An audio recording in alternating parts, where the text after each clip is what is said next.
Today's topic is looking at the Guru and disciple, and the questions are based again on what you've written in the commentary on the Vivekananda. So in one of the places you say, when there's a real renunciation of ego and one is eligible to obtain the Guru's grace, only then one can get liberation. So when you talk about renunciation of the ego, does that mean really it's only the ego that needs renouncing, no other thing? Because the problem started for the soul somewhere time immemorial with an idea of me, means I. Then things start as mine.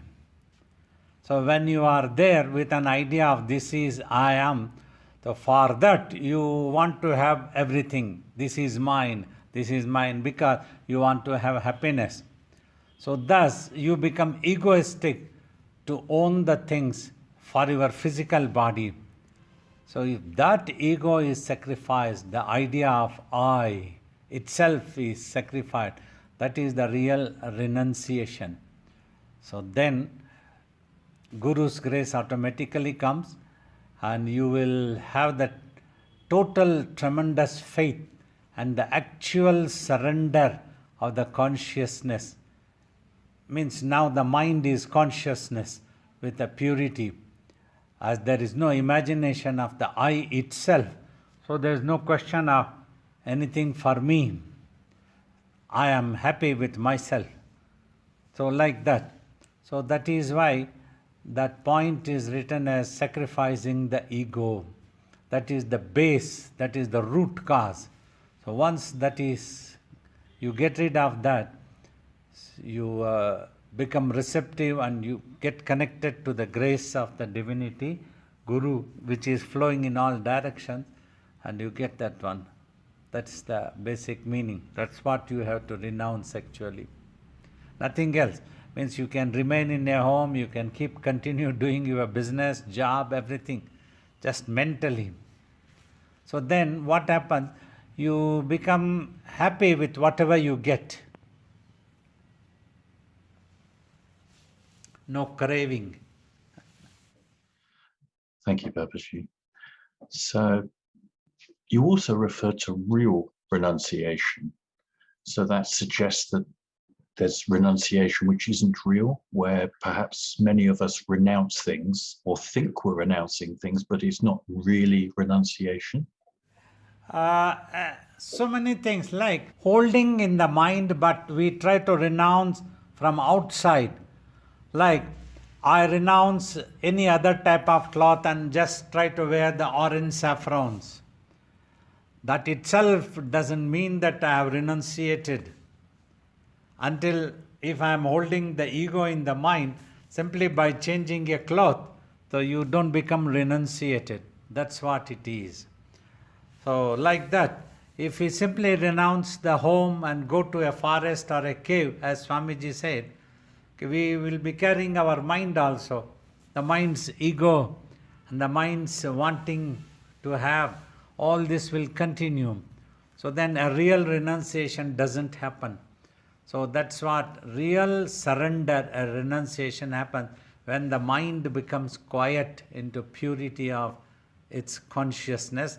Then when there is nothing that we need, the idea of I itself also gets dropped.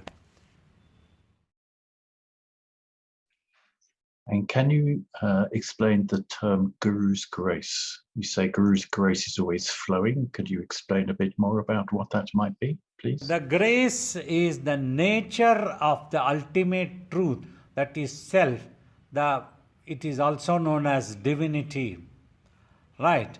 Now, with the mind, with the consciousness, if you are able to go introvert and touch that divinity, then the grace automatically flows. Grace means your renunciation will become successful and eventually you gain the awareness of the self and you merge with the self, in fact. That's when you achieve the self-realization. So once that is achieved, you are totally contented. You are just in peace with yourself. So the Guru's grace is automatically flowing. So whether somebody receives it is dependent on us and our state of mind and behavior. Yeah, it's flowing in all directions. Say, let us take, as Ramakrishna said, you have to raise the sail to catch. And Swamiji used to say, the grace is flowing like Ganga. You have to raise a dam to catch the grace. So then you become receptive. You have to surrender. That's why guru-disciple relations comes very important here. You have a guru and you have to consider that as a guru. And then you need to have reverence. Then you become serious. Then you surrender. Surrender means mentally you won't analyze. What the guru teaches, you take it in good faith and then start doing sadhana. Like for example, though we will give clue for meditation or about self, about the renunciation, all these things, you will understand only when you yourself achieve. For that, you have to do sadhana as recommended by the Guru. To do sadhana, you need to have faith. Otherwise, you will not be serious. Well, okay, I don't know what Babaji talks, it doesn't happen, so I'm not going to do any meditation. I don't believe him, I'm not convinced. So then, you don't get anything. You are unable to have that faith. Then you don't become receptive. That is necessary. You surrender. Then you pay apt attention. I keep telling apt attention when I'm teaching, when I'm answering a question. So everybody there will have the apt attention if they are surrendering. Otherwise, many people may think in the class or in here, that is not for me, so I already know all these things, I don't have to listen to this. Like that they become egoistic again. And then they don't listen, so they don't practice. Time simply passes by like that. Just like the rabbit, it's running fast and it starts thinking, I can run fast and reach the goal any moment. Not like the tortoise, which has to go so slow it cannot move. So let me rest, and it went into deep sleep. It couldn't get up. The tortoise slowly went on going and reached the goal. Like that, steady and consistent practice is necessary. This happens only when you have reverence, when you have that seriousness, when you are able to surrender. So that is when you have that faith. If you have faith, you will go for that. You won't keep thinking, wondering, analyzing anything. You will simply take it in good faith. Thank you. And you also use the term true guru. So what are the qualities of a true guru? You see, first it is important that the disciple has that total faith. From our side, if we want to know what a true guru, a self-realized guru, first thing, he will not bind the disciple as a client. He will not try to exploit the student in any way. He will give the teachings. He will be happy. He will try to make the student stand on his or her own feet, like independent, achieve. He will tell, this is my opinion, this is my experience. Now you adopt these methods if you are willing to, if you have faith, and then you practice, and then you will know the truth. Then you tell your opinion. What I am teaching, is it right or not? You don't have to simply believe like that. Just you need to have faith at the moment so that you can keep moving. That is the real guru. So also, many things comes in Guru Gita, it talks, a guru shall impart the knowledge and wisdom to the student without entering into any business contract type. Means if you give me $500, I will give you this knowledge. Not like the ancient Indian practice has been like that. There was no fixing of any rate. Only the disciple on her or his own wishes, capacity, contribute a certain amount so that the guru can sustain his life and the institute that he would have established. That is what is known as Guru Dakshina. That is the donation type. Otherwise, no demand. The Guru will impart the knowledge. It is free of charge. You don't have to pay anything to get initiated, to practice meditation, to listen to what the techniques of meditation, all these things. That is the true Guru actually. So a Guru will not demand or plan to rob the property of the disciple. That is the real Guru. Thank you. How can a yogi or a guru teach in silence? That's what you have to achieve. When the master is silent, that is the message. In the mind, you have to achieve silence. That is all needed. Once you achieve that one, so the Guru is conveying the message, become silent in every way, quiet. So that's what Ashtavakra gave the order to King Janaka. And he was about to sit on the horseback. That was the condition Janaka was keeping. See, just before I sit on the horseback, normally you put your left leg and then take up the right leg onto the horse body and sit. Before that, in that moment, if anybody can give me self-realization, liberation, then I will accept them as Guru. So many learned people came, they tried to talk this, that, this, everything. But there are certain finer points. Until that doesn't happen, Guru cannot do anything. Surrender. So that's why 3 conditions Ashtavakra says, first you come down the throne. As long as you have that ego, you will consider me as your servant and you will not surrender to me and you won't like to learn anything. Then you will demand whatever it pleases, I teach only that thing. That is not possible. You come down the throne, sacrifice. You are no more king. I will be the king now. I will order. And then second condition, just follow me. He followed, long distance he went. Well, on the way he went on teaching the philosophy also. So now as you have surrendered to me, you have to obey my orders. Is this okay for you? If you obey my order, I will give you self-realization. If you do not obey, it's not my problem. Out. So then I said, okay, now you sit on the horseback. So he tried to sit on the horseback with left leg and just the right leg was about to be placed on its other side. So then Ashtavakra shouted, quiet, become quiet. So Janaka was ripe by then, he had really surrendered. Master's orders, quiet, he became quiet. Bodily he became quiet. Mentally he became quiet. He did not bother anything. He did not think anything, did not analyze anything. Totally silent. So then his consciousness went to Samadhi. He achieved that self-awareness. Oh, this is that. So that is the Guru's teachings. So one has to obey. So silent achievement. So then automatically you gain that awareness. Until you don't achieve the silence, so you keep blaming the Guru. It's not the Guru's wrong thing. You have not surrendered properly. You are not listening to me in the class and you are not following my orders, commands. You are wasting every week after I go away after this class. The next 1 week you keep sleeping and eating and just going. Next Saturday, let me see when this master comes, then I will again sit for meditation. Until then, nobody is watching me. So that cannot happen. So that's what the surrender, a real surrender.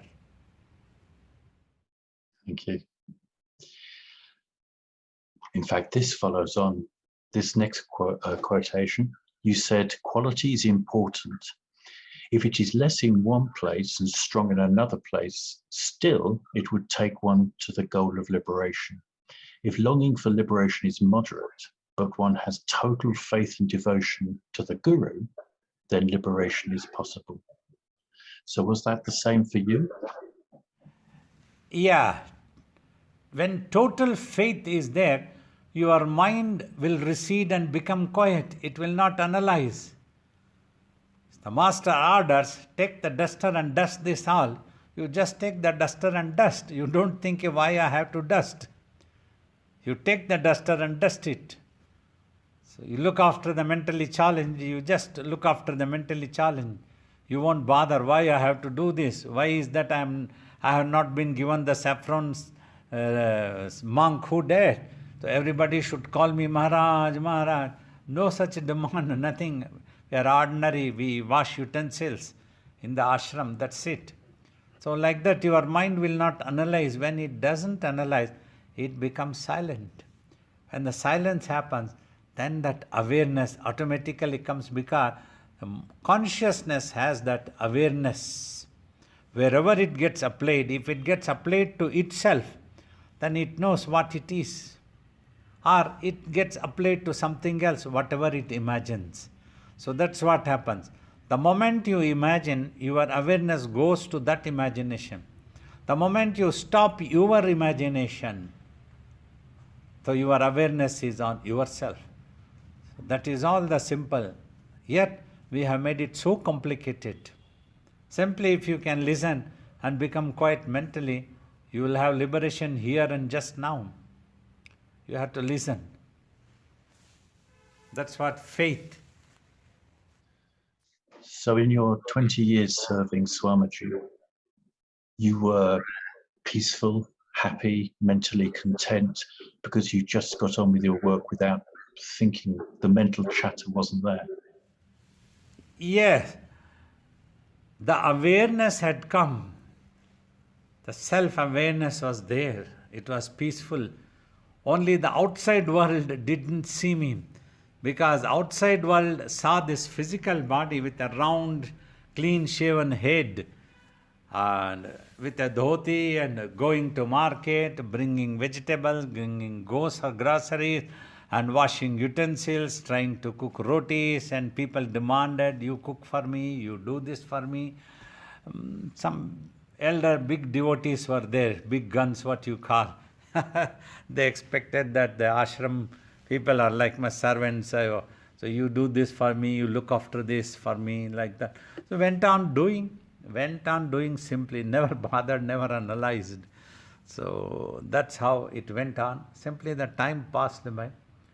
Only in the 5 years that I sat in one room in this physical body, the form of the body changed. The hairs became a little bit matted, and beard came up, and all these things happened. So then people suddenly got to see, oh, this man has become a Swami now. There is a beard, there is a matted hair, all these things. Even then, nobody could see what was inside that was achieved, that peace, that contentment, that supreme awareness of the self.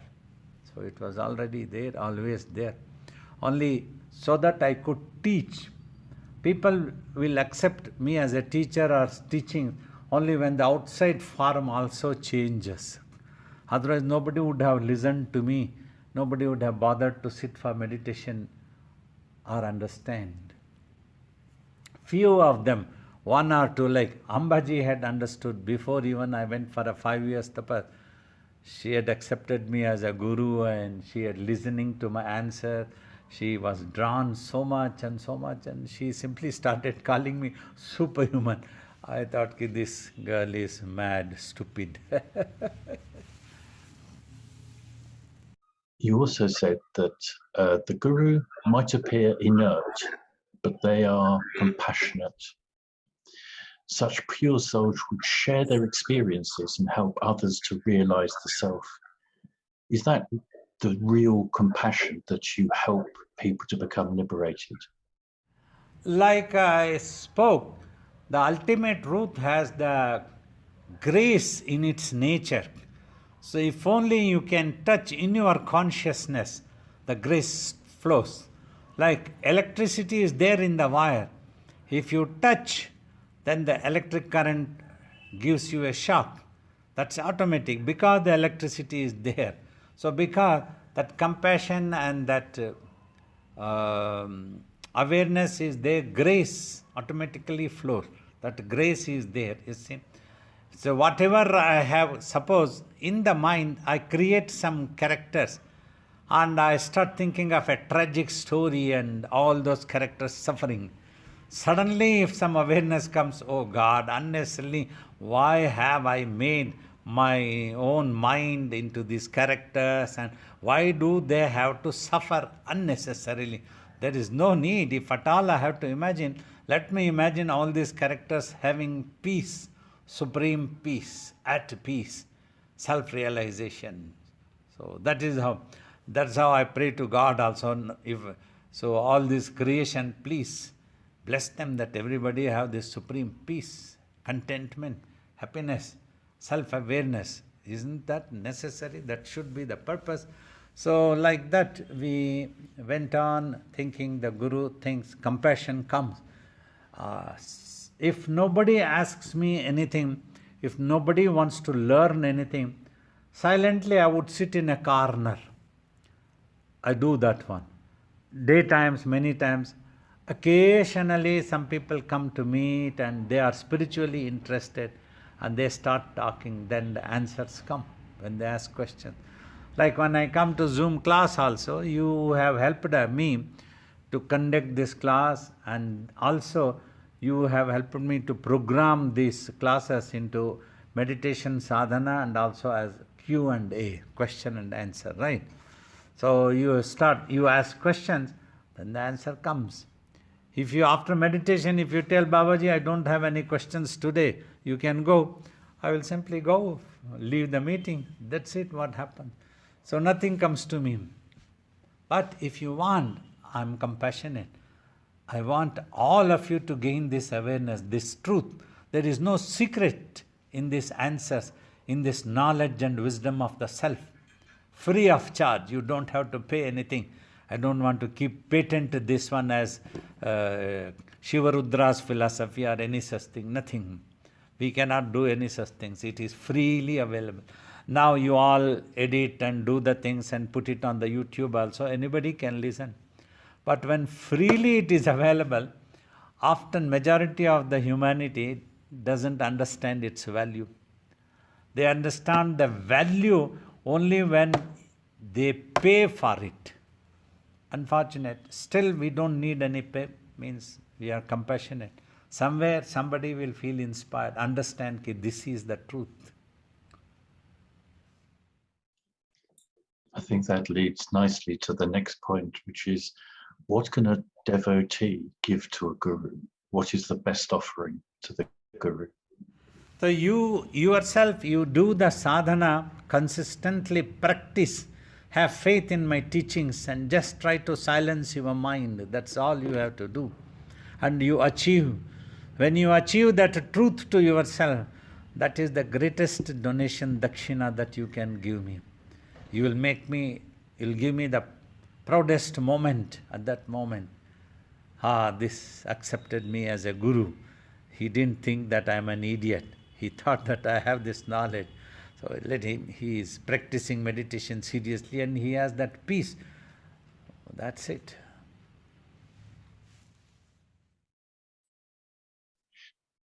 So you talked about the compassion of the guru giving all these teachings and for free, but you've also said that Swamiji could be very tough sometimes and people could sometimes get scared and run away. So compassionate, but it's also important for the guru to sometimes be a bit tough.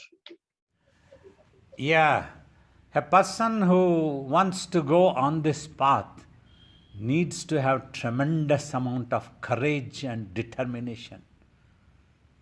Do or die. Even if the guru himself wants to disturb you, confuse you, challenge you, threaten you, nothing doing. I will do this. I need this one. You might be my guru, you might be my God, you might be anything. I am not going to give up meditation. I want this here and now. Sometimes Yama, the Lord of Death, became tough and started talking rudely also, it says, to Nachiketa. Enough. How long you are going to keep asking this question? Okay, I will increase another 10,000 years, you become an emperor, go and enjoy. No. Is there anything to stop me from coming back here? This body has to die and I have to come back here. Yama said, yes, that is inevitable. Nothing can stop. This body has to go. It has appeared, it has to disappear. So then why do I need the emperorship for 10,000 years? Give that self-knowledge here and now. Tell me what I have to do. What is it that I have to achieve? What is it that truth is? So like that, one has to be courageous and determined. So a great guru like Swamiji, one of the greatest gurus the world would have seen like that. He belonged to the ancient tradition. So if that is, the old saying is there, the divine and the Lord Shiva are the gurus, such gurus, they will grind you, they will cut you into pieces, throw you into the river. And if you remain steadfast, devoted, fearless, courageous, never look back, then that guru will take you on to the lap. I may appear soft and not tough, but please don't take me granted. I am a very silent killer. I don't give up. If a student is not behaving properly and not doing sadhana properly, silently I will take.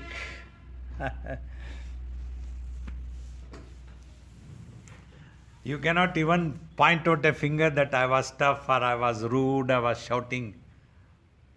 Yet you will feel that pain. Somewhere something happens. So a guru will always test. Everybody will have their own way of doing. Some guru may have the way of shouting. Some other guru may become tough. Some other guru may not talk. Some other guru may this. So different methods are there. So when I put you into test, I must not tell you what type of test. That is the secrecy. You won't even know when the test would come for you. So some people I've heard say to you, I authorize you as my guru to test me. Does it work like that, or is it actually not something that's said, but something that's done in the behavior? Yes, they have to behave, not simply by words. Many people are very clever. They talk very sweetly, but they are not at all practical in their approach. When the time of test comes, they miserably fail. They're like, we love you so much, Babaji, we love you so much. We are ready to listen to you, anything. You take a cane and hit me and do anything. But that is not true. It is just the front line statement. The introverted from the depth of the heart, it's the behavior. When the test comes, you must be there. You have to stand by the guru, never look back. That is, when practically you do that, that is visible, not by words. So you also said that a sincere seeker should be really tired of this world. Could you explain more about this? Yeah, like we tell, to gain that vairagya, detachment, a firm conviction about the impermanence of this world needs to be there, and mind keeps running after this world for wanting happiness, pleasure, enjoyment, peace, finally, base world.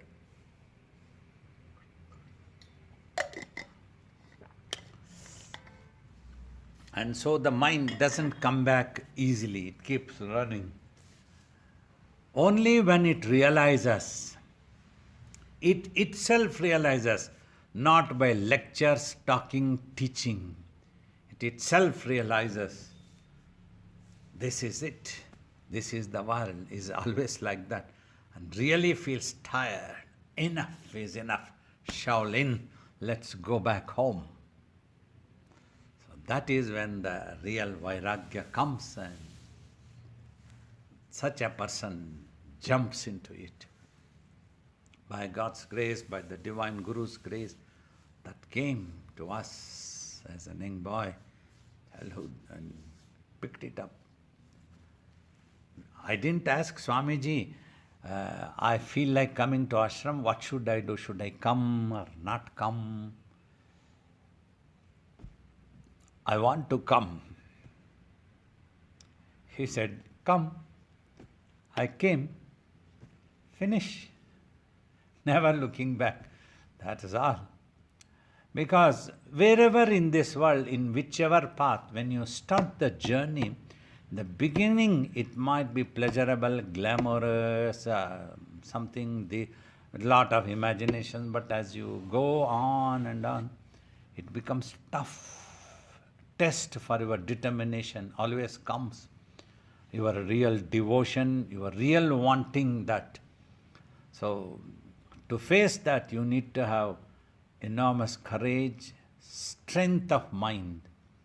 Quietly be soft. Let anybody criticize. He is an idiot.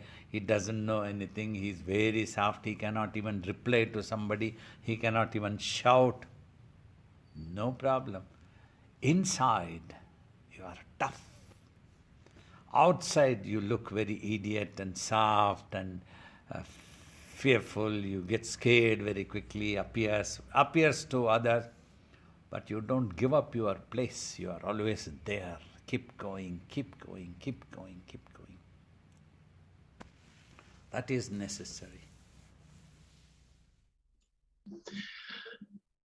So you've also said, referring to going to the ashram, often one could simply be going to the abode of the Guru to escape responsibilities. In other words, in the West we talk about people dropping out of society. But for you, it's not that. It's about going to the ashram to really study very hard and change yourself, which is a really tough thing. Yeah. You see, actually, the real answer is, we came to ashram or to the abode of Guru not to escape any responsibility or anything. Just we wanted to adopt this way of life. This was suitable to my temperament. I wanted and just came. Whatever came here, I never regretted, I never worried, I never had any setback, nothing. All right, it's okay. Wanted this Guru, so I am happy to undergo anything, any test. Like with that attitude, we simply went ahead.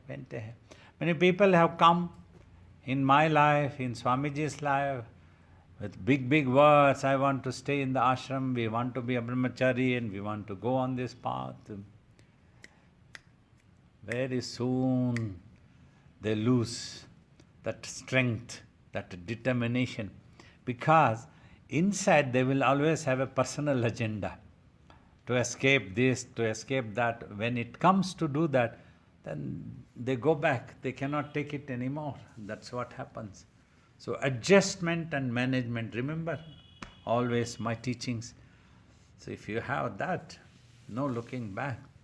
I used to think like Swamiji was made to sit for tapas, then if he wanted, he could have got up and go back home and did business, everything. Nobody was there. Nobody would have stopped him finally if he wanted to go. But he didn't go. He came. He continued with for 12 years.